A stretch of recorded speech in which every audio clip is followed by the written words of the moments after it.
Hello, welcome to Paint by Blunders. Today we're looking at the Creality A1 Falcon. Now this is a home laser cutter, laser engraver. They're a lot of fun. You can do some awesome things with them. So we're just going to take a look at some of the things that we might want to create for the hobby and how we might use it. It's not meant to be a complete how-to guide. If you'd like to see that and how I make these things, you know, to the absolute letter in the program, absolutely fine, comment below. I'm more than happy to do that. But this is going to be sort of an overview of stuff you can do and sort of an inspirational bit if you've got a laser yourself and you're thinking, what can you make? Or if you're thinking about one, what you can sort of do with it and how you can sort of use it essentially, because they're a lot of fun and they could save you a lot of money, and we'll get into that. Right, enough of me waffling. Let's get to the video. So first up is some terrain. Now we're going to be doing some really simple ruins, and the reason I did that is because it was very easy to sketch out on the design and super easy to cut and sort of show you, and the way that I sort of do them, you can get quite a lot of bang for your buck out of something very simple. Now that all took maybe 3 minutes on the machine. And you can see on this piece that I tooled in a little bit of textured wood floor because I wanted to use that as sort of a base to hold it all together. You don't have to, but you know, I just want to show you the options you can do. Now, essentially the way these work, or the way I've designed them to work, is that you can attach them to a corner and you get a nice, you know, corner of a ruined building. You can attach them next to each other for a wall. The three of them can go next to each other for like a T-piece. You can basically stick them anywhere you like, really. And for additional balance, that is where sort of the floor panel comes in. But honestly, this is just scratching the surface. I mean, you've probably all seen the amazing MDF terrain kits you can buy, but for like home stuff that you just want to bash out and constantly change, this is so simple to do. You could even, you know, that wooden slatted floor, you could do it on the side of the entire thing and just, you know, it adds a wooden shack feel to some of these buildings. But honestly, the amount of terrain you can get from these sort of 3mm MDF sheets is ridiculous. I'm not talking about huge sheets like 8x4 things that you'd sort of get from like a DIY store. There's great websites online where you can get them at like 300 by 300mm, and you'd only use maybe 3 or 4 of those sheets to do like a good table's worth of terrain. And you can pick those up online for honestly like 50p a sheet, like 80p. And yes, I absolutely get that a lot of people might not want to mess around designing these things or have the space for a cutter or the luxury of the extraction of it all. I completely get that. But I love the designing of it. I love messing around with stuff like this and, you know, getting something that I really like. And this was a joy for me. And I just wanted to show you how you can use something like texture paint concrete from AK Interactive, and I'm literally just applying this over the top to sort of make it look more like a building, like someone's sand and cemented it. And once this is dry, all I'm going to do is airbrush some of the edges to make it look a little bit dark. You could easily just apply a little bit of contrast, dry brush, anything like that, or you could just apply it straight over the MDF if you wanted to paint it like that. But I just wanted to show you, again, how you can elevate it a little bit more if you chose to. Let's see how that looks on the tabletop. Fantastic.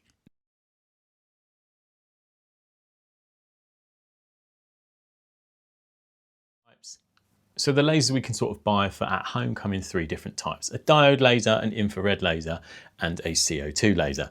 Now, sort of the further up that spectrum you go, sort of the more bigger and more industrial they're going to be. Generally a hell of a lot more cost.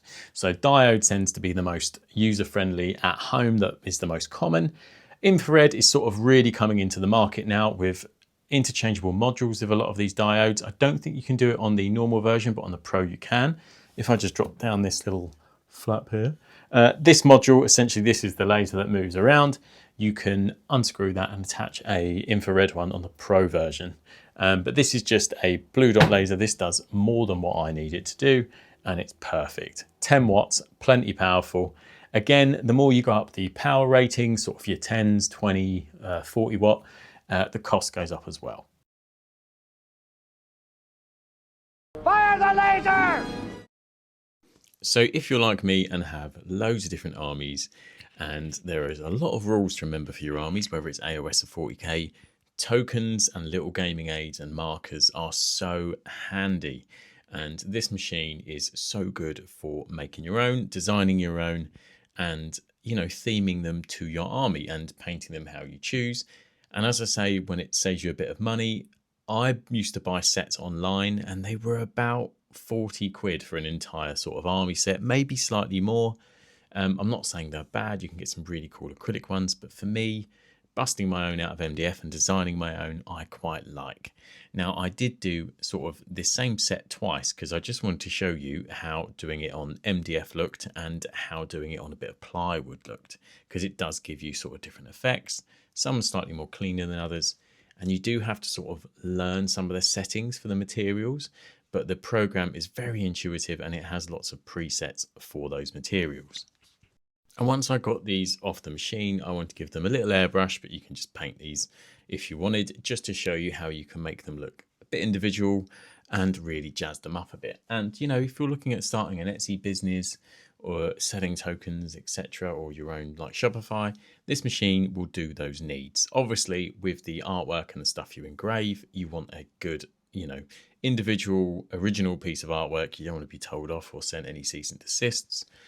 Most of the time you're going to be fine, but yeah, just use your head. Also, I just want to quickly come back to the machine because it is such a slick looking device. I am very happy with how it looks on my desk. And for a relatively small footprint, I'll put the dimensions on screen. So I'm not going to go into too much detail on the specs of the machine. If you'd like me to do that, happily do a deep dive into all that sort of thing. I want to give you just sort of the bare bones, what it does without too much fluff. Essentially, you have the flap at the front, which you can easily load things in and out of the machine. You don't have to use this at all. I rarely do because I find the top super accessible, which you can just lift and, you know, plop in what you need to do. There's the camera, which lets you sort of see, you know, where you're positioning things in the program. Super, super handy. This tech wasn't in my old laser. I don't know what I'd do without it. This saves so much time and so much aggro. Huge fan. You've also got a little slider here, which if you want, you can push it up and it will literally hide the camera in case you're worried about, you know, devices with lenses on. So I also wanted to show something a little bit bigger. So I decided to do an objective marker, super basic, and do it like a Space Wolves themed thing. Again, because I wanted to show that you could do something quite quirky and, you know, relevant to your own army and very simple. And this was done on sort of a finished MDF. Again, you can get this online. It's super affordable, super cheap. And it did come off with a few little bits of burr marks, but literally wet wipe or a wet tissue, just something like that, just to wipe it away. And it comes up super clean. Now, I did want to quickly just show, this is what the program looks like. This is if you haven't got a camera overlay of like what the, you know, the machine is seeing. It can look quite intimidating at first, but honestly, for what most of the needs I would find a Wargamer tabletop guy would use, it's very intuitive and super simple. Top right basically has the order of play from where it's going to engrave and cut and score, etc. It reads from the top down. One little tip for laser cutting, the cutting you want to do dead last. Now, all these settings are completely changeable. You can save it all as a template if you know that, you know, you're going to be cutting this material a lot and you've found a better way for you. All super simple and intuitive. And I've absolutely loved the results I've got from this. And as I say, this is just scratching the surface. There are so many gaming aids you can make, as well as terrain pieces, and just real cool gifts for any enthusiasts of the hobby. So a few fantastic features about the safety of this. There's a big old emergency stop on the side, super handy. Essentially you are running a laser and it is burning things. Also the top, if you open it while it's running, it will shut off. Nice little touches. No one should be operating them in an unsafe way anyway. You know, we've all got to be smart with these things in our home especially. So one thing to note about these machines is obviously you're cutting material and you're going to be burning material, and that is going to go into the air and it's going to stink and it's going to, you know, not be nice, and you shouldn't be breathing it in. Now this does have, as I say, an air assist, and at the back it does have an exhaust that sort of draws in the air, and it's got a pipe that it comes with that sort of goes away, and you can hang that out a window and it will sort of eject most of that nastiness straight out. So a few things worth noting as well. It comes with its own air assist. If you don't know what that is, essentially if you're cutting or engraving and you want it to be super clean without many burn marks, air assist is like an air pump that goes right next to your laser, and it sort of jets the material with air and it cleans it as it's sort of operating and leaves you with a really nice sort of clean engrave or clean cut that doesn't sort of burn through. So there are a few optional extras that you might consider when going down the route of laser engraving and laser cutting. One would be the rotary device, super handy if you do plan on doing anything cylindrical or curved. It's so good and it's so easy to use. I'd highly recommend it. But if you don't plan on ever doing anything like that, then don't touch them, essentially.